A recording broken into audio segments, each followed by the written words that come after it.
With us for our one question today is the Executive Director of the National Domestic Workers Alliance, Ai-jen Poo, someone who's been recognized by Time Magazine and Forbes and everyone else. Thank you so much for being with us, Ai-jen. Thank you for having me, Congressman. I'm excited to talk to you. Well, thank you. My question for you today is, if you had the ability to change any one federal law or make any one federal law, without having to go through the crazy Congress or anyone else, what would that one law or change be, and why? I would create a Family Security Act that would be like the Social Security Act, that would essentially help families afford childcare, paid leave, and aging and disability care. Wow, things that every family needs help with. Exactly. And honestly, I think the original vision for the Social Security Act was to help families with healthcare and Mhm. disability. And we've put Medicare and Medicaid in place, and every generation has done its piece. And I think our generation's turn and time has come to make care for our families affordable as an essential investment in our economy and communities and a thriving democracy, really. Yeah, and too many people are worried about what AI is going to be, but let's worry about human beings first and maybe putting them first. That's right. And a lot of people have worried about the cost of something like this, but Mhm. the cost to families already, more than 10,000 on average per child for childcare, for home care, it's between 68,000 and 288,000 Wow. per year. And for a nursing home room, it's $100,000 per year. Americans cannot afford individually, household by household, to pay these costs. And so we as a society need to prioritize investing in its affordability. And that's what I'm talking about. That sounds like a great idea. Thanks so much for being with us today, Ai-jen. Appreciate it. Thank you.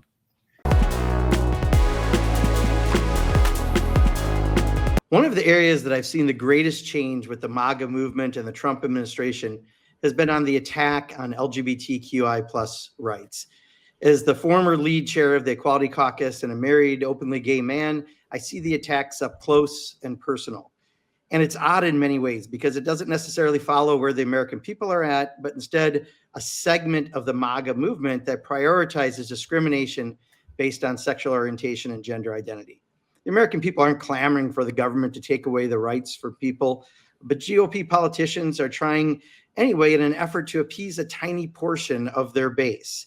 And it's rung amok. It's from executive orders and administrative actions by President Trump to the legislative process in Congress. We have seen attack after attack after attack. It started with attacking our brothers and sisters in the trans community, going after what bathroom people can use, whether trans girls can play in sports, and limiting access to gender affirming care. But it's also snuck its way into all sorts of other legislation, from banning the display of pride flags and drag performances, as well as cutting and eliminating HIV and AIDS prevention, treatment, and research funding. Fortunately, many straight allies in elected roles have defended the LGBTQ plus community, but we need organization like never before.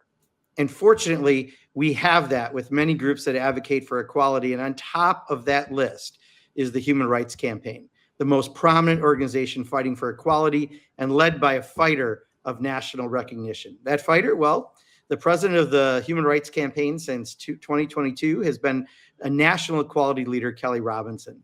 Robinson is a Black queer woman who's been fighting for civil rights for 15 years. She's been at the head of HRC in some of the most consequential battles we've had, from fighting back against the aforementioned attacks to celebrating the passage of the Respect for Marriage Act to a number of election year battles and more. It's such an honor to have a great leader in our fight for equality like Kelley Robinson with us today. Welcome, Kelley. Hey, great to be here with you, Congressman, and thank you for doing so much to fight the good fight. Well, this is unfortunately has become a fight again, right? I mean, I thought we had moved to a period, certainly where the public's at, of a greater and broader equality. But unfortunately, we're going to have this conversation today about where we're actually at. First, though, can you just tell us a little more about yourself? What brought you to the HRC, and what drives you every single day to work on these issues? Yeah, and you brought up such a good point. I think that in some chapters of this fight, we thought we were closer to equality than we actually are. But what's been shown to me very clearly in the last year, really the last few months, is that we've got to do work to shift hearts and minds. We got to go back to the basics and meeting people where they are, hearing their hopes and dreams and their fears, and doing something about it. And look, my journey to HRC is a lot of that. I grew up on the south side of Chicago, Midwest in the house. All right. Like that. Yeah, I went to school at the University of Missouri, and let me tell you, there I did everything from bartending to MMA fighting just to make it by. But I got involved in policy and politics through Obama's campaign in 2008. I didn't know what being an organizer was, but when I got a taste of it, when I showed up in a field office and people came with their hopes and dreams and something to do to bring them to bring it into life, like I was hooked on the power of what it means for us to come together. From there, I was at Planned Parenthood, serving as a youth organizer for a long time and doing work on their political side until I came to HRC. And what really brought me to HRC was 2022. You remember when the Supreme Court overturned Roe v. Wade. And not only did they overturn that landmark court case that established so many rights for us, in the dissent, Clarence Thomas said the quiet part out loud. He said, next, the court should come for Windsor and Obergefell and Lawrence, Supreme Court cases that had fundamentally defined our rights as LGBTQ plus people in this country. And I knew I had to do something. I just had my first son. My wife and I had gotten married about a year prior.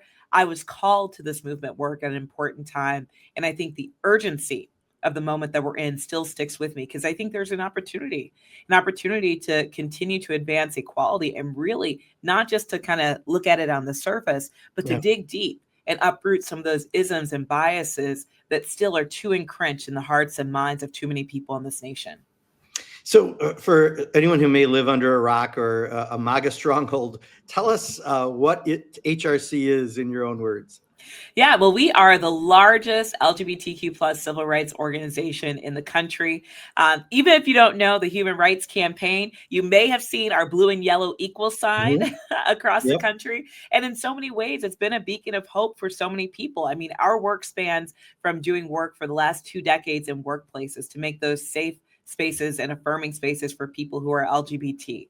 We do a ton of work partnering with educators in school districts across the country to create welcoming environments for our kids. And yes, we do the work of democracy by advocating for policies that support us and for our people. Things like the Equality Act that make sure that every LGBTQ plus person has a fair shot. That's what we're all about, really fighting for equality in the long run and doing it in a way that also lifts up the joy of our community and celebrates us and all of our fabulousness. Yeah. And that is an iconic logo. I'll tell you, I don't think there's a day I drive and I don't see a car with the blue and yellow equal sign. I love it. And those are little beacons of hope for people, especially right now, that are looking for some sign, some symbol to show that they aren't alone. And I'm proud to be a part of a movement that does that. And also to, find opportunities big and small for people to see that they're not alone and that they're loved. And it's been pretty rough lately, hasn't it? I mean, you had to declare a national state of emergency for the first time in the organization's 40-year history due to the frequency and the intensity of attacks. Can you tell us about that decision? Yeah, look, you said it in your opening. Things are running amok out here. I would call it a hot mess. And, oftentimes people ask me, like, is it really as bad as it seems? Yes. My answer is yes. Yeah. We are at such a critical point in our movement's history, but also in this experiment of democracy, that we've got to be very clear about what we're seeing. We announced the state of emergency in 2023 because we saw what was on the horizon.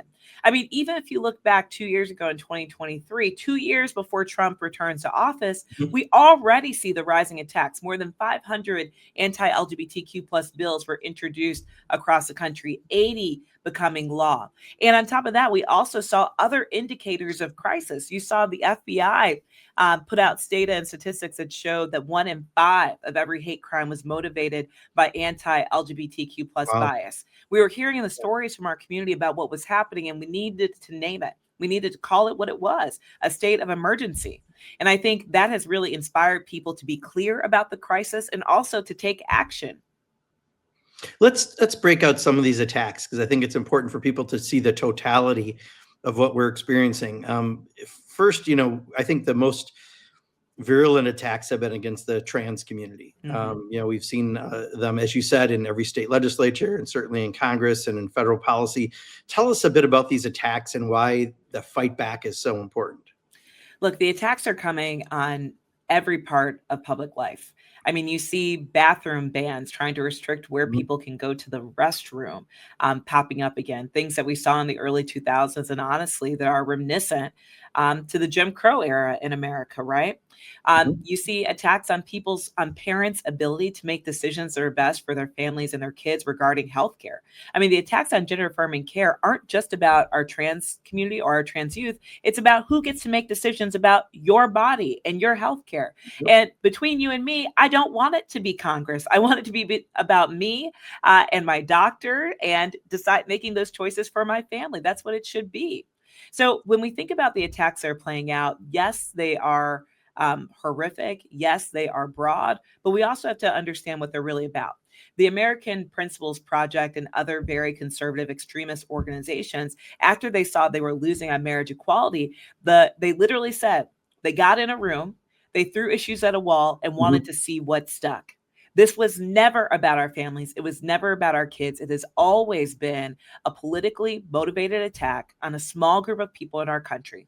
And if they're able to take rights away from trans people, who do you think is next? So when I think about the attacks on our trans community, I want to be clear about what it's about. It undermines all of our ability to be safe. It undermines the ability of all of us to make the right decisions for ourselves about our healthcare. And ultimately, it stands to make shaky the grounds of democracy that we're standing on. So that's why it's important for people to see this for what it is and not to give up on the fight. And you laid that out so perfectly and so clearly. Thank you. Because, this is about broader political things for many. There are some who just, believe in discrimination, but for many, this is a political effort. But when it comes to things like gender affirming care, I've had a couple hospitals in my area cave before the state legislature even did something. And, my attitude has been, if you're going to be a political organization rather than a healthcare organization, I'm going to treat you that way. But there's real ramifications to people who are going through this. And if they don't have that care, it can lead to potential suicides and other health conditions, correct? Absolutely. And when you look at their broad attacks, you're hearing a lot about gender affirming care and you're hearing misinformation and lies that they're putting out to folks to stoke a fear. Look, at the end of the day, a lot of people don't yet know somebody who is trans yet, right? They're being introduced to this community. And unfortunately, that introduction is coming with too much hate, too much misinformation, and too many lies. At the end of the day, right now, about 30% of people in this country believe that they know somebody who identifies as trans. And I believe that our opposition is filling that gap of awareness with hate, with chaos. We have to be the opposite of that. We've got to fill that gap with empathy and curiosity for who this community really is, and not just lift up the stories of harm, but also lift up the stories of hope. And if people are looking for some hope as we see all this play out, you can actually look towards a path for marriage equality for lesbian, gay, and bi folks, right? I mean, if you look at the early 90s when the Defense of Marriage Act was the law of the land and we were not allowed to get married, only about 30% of people believed that they knew somebody who identified as lesbian, gay, or bisexual. Now you're at more than 80% of the country believes that they know somebody who has a family like ours, who loves like we do. And look at that. Laws and policies have changed in accord, so much so that the Respect for Marriage Act is the law of the land. So in this moment of crisis, I don't want people to panic. I want us to go back to our roots of storytelling, to understanding this is about finding the shared humanity in all of us, to meet people, to understand their fears and to combat it with truth and with hope, and to make sure that in this moment, we're not just giving up on each other. The most important thing is that we don't think that we can get ahead by scapegoating any member of our community. We've got to stick together. Our history has taught us that, and the path to get to our future will teach us that as well. Yeah, I think some of the stories that we really need to lift in this area of the transphobia is those who serve our nation in the military, and the fact that Donald Trump went to, again, appease and feed this fear by banning folks from serving our country. I mean, these are folks who are language experts who help stop terrorism. These are people who protect us every single day. And those are just some of the folks I think that their stories aren't heard enough. Yeah. And it doesn't make our country more safe to ban trans people from serving in the military. You know, we've been on tour across the country, kind of listening to people's stories, so people bear their truth with us. And I met somebody. She was a 17-year veteran of the military, served this country with honor, and she was forced to retire without being the dignity of without having the dignity of retiring in her uniform, simply because she's trans. Yeah. How does that make our nation more safe? Yeah. It doesn't. People are going to put their lives on the line for us, and then this is how we respond. Exactly. So that's why I think it's important, like you said, to tell these stories, but to also not let them get away with it. That's why HRC and Lambda Legal, we're in court right now battling against this unconstitutional ban on trans people serving in the military. But it's like you said, those stories are so important because it's ultimately not about like facts and figures and white papers. Right. It's about the real experience of real veterans, right? It's about whether or not our people are more safe or not. It's about our national security. All of that they're playing games with these political attacks based on people's identity. We didn't start this fight. Look, I'm from the South Side of Chicago. We say this a lot. We may not have started this fight. This isn't the fight we wanted to have, but we sure will finish it, and finish it with people at the center. Yeah, and some of the attacks have been to the point of ridiculousness and stupidity. You know, banning the flying of pride flags at federal facilities. Banning drag shows, entertainment. Ronald Reagan did a movie about soldiers in drag, and he raised money for the military. Like, you know, they rewrite history in so much, but this is bans that are to limit the visibility of the LGBTQ plus community, because they want to stop that very thing from actually people getting to know someone at a different level. Instead, they can just feed the fear. And those fights are important too for that reason, right? Absolutely. I mean, look, they're fighting a future that has already arrived. A third of Generation Z identify as part of the lesbian, gay, bi, trans, and queer community. A third. Wow. And while that makes me really excited and enthusiastic, I actually think it terrifies our opposition. Yeah. They're afraid of what will happen when all these young people feel empowered to live their full truth. When the power that we have every day in our voices is also represented in the power we demonstrate at the ballot box. They are afraid of that. So I think that this moment is so important because it's not just about addressing their fears or combating all their hate and lies. It's actually about forging a new path for us moving forward, right? Which is why I think some of our partnership has mattered so much, because I think that we're doing work to embody what that future could look like in policy. Like, I think about the Equality Act all the time of what it means to write dignity and respect for every person into the laws of our land. Yeah. So I think it's a really, as challenging as this time is, it does really seem like a choice point for our nation, for our community of, are we willing to engage? Are we willing to believe enough in the movement and the cause ahead to actually be the authors of a different future moving forward? But all of that is coming down to the choices and decisions we make in these coming days, months, and years. Yeah, and it's not just legislation. I think that gets the highest profile, but you know, recently they pulled the LGBTQ specific assistance on the National Suicide Hotline. Right. Which was just a cruel thing to do, right? I mean, what kind of impacts are we expected to see in terms of LGBTQ mental health and suicide from doing that? I mean, it's devastating and scary. I think you've seen that since the election. I think the Trevor Project has had a 300% increase in people going to them for services. So, I mean, what I've seen at least is since January, we've had about $3 billion in federal funding slashed for life-saving services, things like mental health care, things like the 988 hotline, and also things like HIV prevention. Yep. I mean, there are things and viruses that are solvable right now, right? Challenges that are solvable that our government won't do the work to fix. So when I think about the longer term impacts this can have in our community, it's grave, especially around mental health and our youth and our kids. Yeah, and on HIV, what you just mentioned, you know, I'm serving on the Appropriations Committee. We just marked up the subcommittee budget for Health and Human Services. 25% of the overall cuts to the department, $7 billion, 25% of that came from one virus, funding for HIV and AIDS, took away all preventive services for HIV. And when I ask, no one has an answer because no one wants to admit why one virus would be targeted like that. But that's a continuation of these attacks. It really is.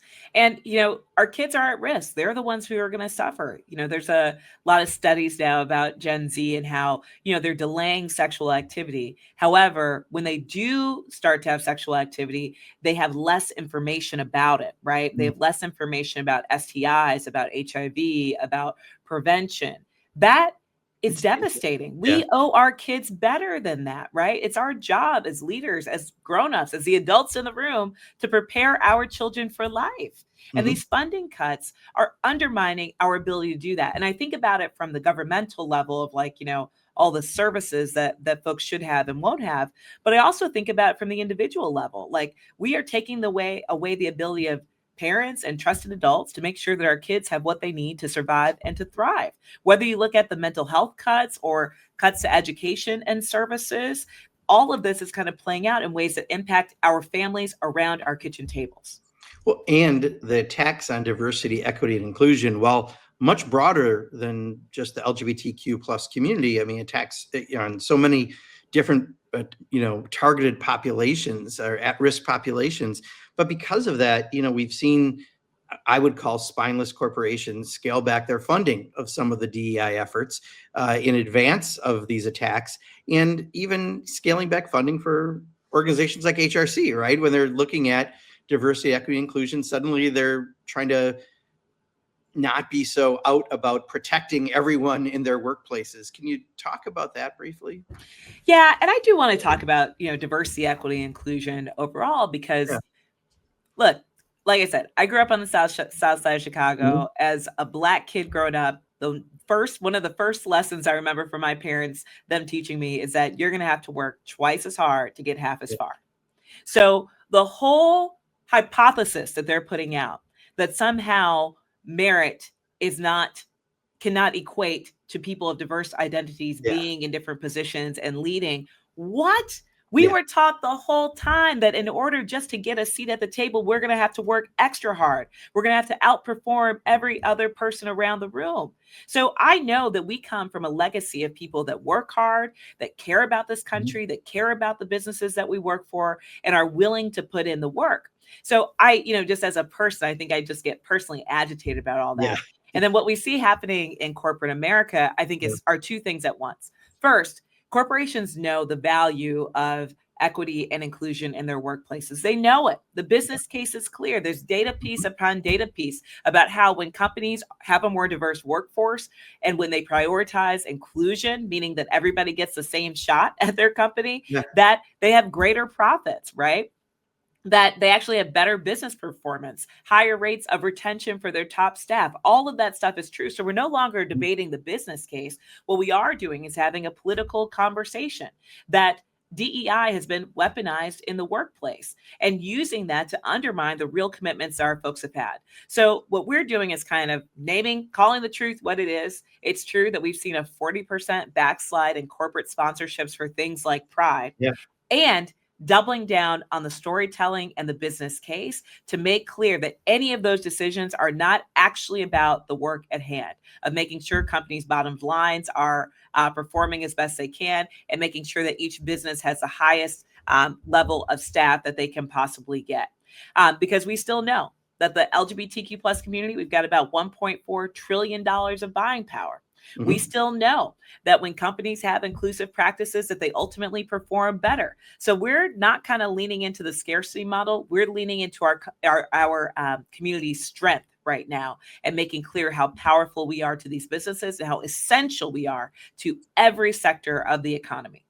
And we're watching, and we see when they back down and they don't have to and they shouldn't and they know better, we're watching. That's right. And we're also watching when they do the right thing. Let me tell you, I've enjoyed my weekend Costco trips more than ever.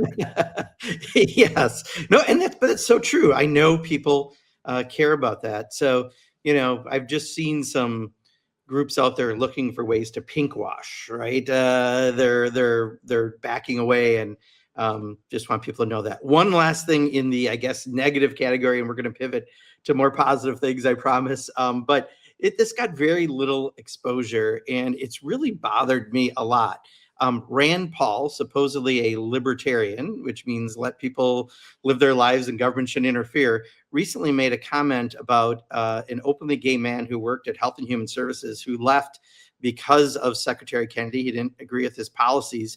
And Senator Rand said that that person never should have worked for the government anyway because of his lifestyle. And that's like 1950s thinking, right? And by not seeing much of a response to this, are we allowing that slippery slope to now that's suddenly going to be a mainstream thought? I just, I know that right now, Representative Mark Takano from California and I are working on something on this, but it was such a shock to see a so-called libertarian with such an anti-libertarian and antiquated thought like that. I mean, it's outraging. Yeah. Like, I can feel my blood curdle as you say things like that, because none of this makes our nation stronger. None of this makes our nation healthier. And they say, history doesn't repeat, but it often rhymes. And a lot of that sounds a whole lot like the lavender scare, doesn't it? Yeah. A lot of the political violence that we're seeing seems a whole lot like the 1960s. A lot of the bans on public life, like the bathroom bans, look a whole lot like Jim Crow. A lot of the election rigging looks a whole lot like post-Reconstruction. I think that we have to call this what it is. And this gets to the point of clarity and urgency that we kind of indicated before. We have to be very clear about the moment that we're in. And when you hear those dog whistles or those just out loud statements, name them for what they are, and also make clear what he is doing by saying those things. He's putting LGBTQ plus people at risk and undermining our expertise and our brilliance that we have so generously given to this nation to advance healthcare, to advance businesses, to advance equality. So I think it's a really important time for people to kind of see what's happening and to understand not only the words that they're saying, but what is the intent behind it, like you said. At the top of the positive list is the public is still largely supportive of equality, isn't it? Oh, absolutely. Yeah. Let me tell you, there are two things that pull really high in this country. One of them is non-discrimination protections for LGBTQ plus people. It pulls at about 80%. The other one is Beyonce. That's kind of the level that we're at. We're at the Beyonce level. Oh my God, I didn't know that. I'm just saying, these issues are actually issues that the majority of people support. The majority of people in this country support non-discrimination protections for our community. The majority of people support non-discrimination protections for the trans community as well. They support people being able to get healthcare access to the care that they need, that is supported by nearly every major medical organization in this country. It's not about public support for these issues. It's about making sure that people that are elected to office are working in service of their constituents and not the other way around, right? So I think that is a really hopeful thing. And I think the more that you see these overreaches by people in power, the more you see people standing up and saying no. You mentioned earlier in the podcast how some states have put out these bans on pride flags being able to be hung on state property. Well, let me tell you, I was in Helena, Montana as part of our tour. Montana did put forward a similar piece of legislation, but the people in Helena, Montana said, not on my watch. I went to Helena, Montana. There were so many pride flags around. I had to look around and see if I had landed in Palm Springs during Pride Month, because I was just so surprised to see it. But again, it's the courage of individuals that I think that we're seeing right now. People saying, hey, I may not have all the answers, but I know what I see playing out isn't right. Or I've got a neighbor that identifies as a member of the community. I'm not going to allow you to treat my neighbor that way. There still is such a goodness and humanity in people that we can't lose as the politics has gotten so polarized and divided. And I think that's really important to stress, because the people really are with us. It's these politicians who are doing this for political purposes, some of these attacks. And you mentioned the Equality Act. I know in my state of Wisconsin, we have an interesting story we like to overshare maybe, but back in 1982, we passed the first gay and lesbian civil rights bill in the nation. And then 83, we passed some other protections. And it was signed by a Republican governor. Lee Sherman Dreyfus at the time. It took 7 more years before the next state, Massachusetts, was able to pass something similar. And, the Equality Act really takes many of those protections and more, includes the trans community, includes so many other protections, and puts it in place federally so that everyone is treated equally. That's such an important piece of legislation, isn't it? Oh, it's so important. And I mean, we're talking about basic stuff, right? That you should be able to get a job and go to work without being discriminated against. That you should be able to learn in school without being harassed and bullied, right? That you should be able to go out to eat or get a haircut and not be turned away for who you are. That's what we're talking about. And I think that a lot of folks actually don't realize that in too many states right now, those protections don't exist. Right. I tell this story a lot that, if I'm traveling through Texas, for example, and I get turned away from a restaurant, I might have to figure out, did I get turned away because I'm gay, because I'm a woman, or because I'm Black? Because they're not all protected in the same way. Yeah. This is about evening the playing field so that everybody has an equal shot. And if I think about this powerful generation, this 1/3 of Generation Z that identifies as a member of our community, we owe it to them to get this right. We owe it to them to make sure that they can be exactly who they are in every aspect of their lives. That's what the Equality Act is about. Yeah.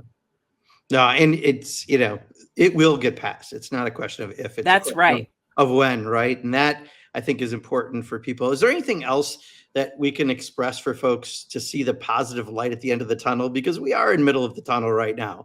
There's no question when I look at, my coworkers here and some of the idiotic statements or some of the strategically political statements that are said. But is there other light at the end of the tunnel you want to share? There's so much light. One of my friends was reminding me of I don't know if it's an old adage that they used to say, but it's got to be dark for us to be able to see the stars.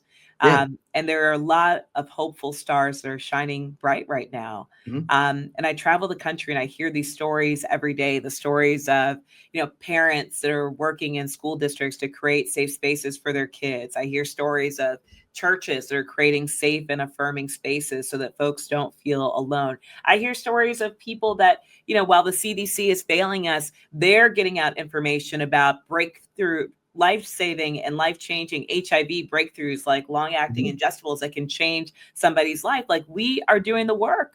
And if I think about the history of our movement, we have seen hard times before and we didn't give up, right? Like when the Defense of Marriage Act was the law of the land, we didn't let that be the last word on our love. We fought back, we shared our stories, and now marriage equality is the law of the land.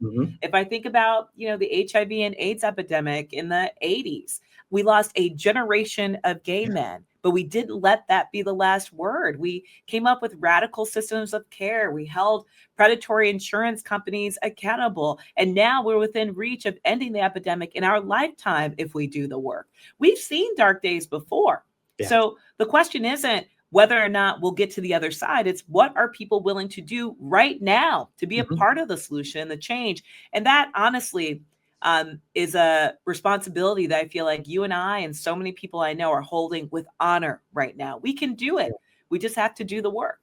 Yeah. Also, might add, we have a record number of out-elected officials in Congress, right? And across the country in every position, right? So it's so important that we continue the fight and do it with joy because there should be. The public is still with us. It's just we've got these current political attacks that we'll fight back, we're going to defeat, and we're going to move forward. And the main reason we're going to move forward is because of organizations like the Human Rights Campaign, because of leaders like yourself. And just want to say thank you again for all that you do and HRC does on behalf of equality. Oh, thank you. And we are in this together. Thank you for being a champion for our people and for our work. I know you don't do magic anymore, but you are manifesting magical things every day because you're committed to the work and the fight. Yeah, well, thank you. And so if people want to follow HRC or they want to follow you, Kelley Robinson, how do people do that on social media? Come find us. You can find us at Human Rights Campaign on most social media platforms. We're at HRC in a couple of them, but check at Human Rights Campaign first. And you can find me on Instagram at Kelley J. Robinson and across other social media properties. So join us in the work, join us in the fight. And here, we have things to do now and today that can make a difference. So join us in taking action. And get those blue and yellow equal sign bumper stickers. It's cool, it's hip, and it's even better if you're supporting HRC along the way. Thank you so much, Kelley Robinson, for being with us today. Really appreciate it. Thanks, Congressman.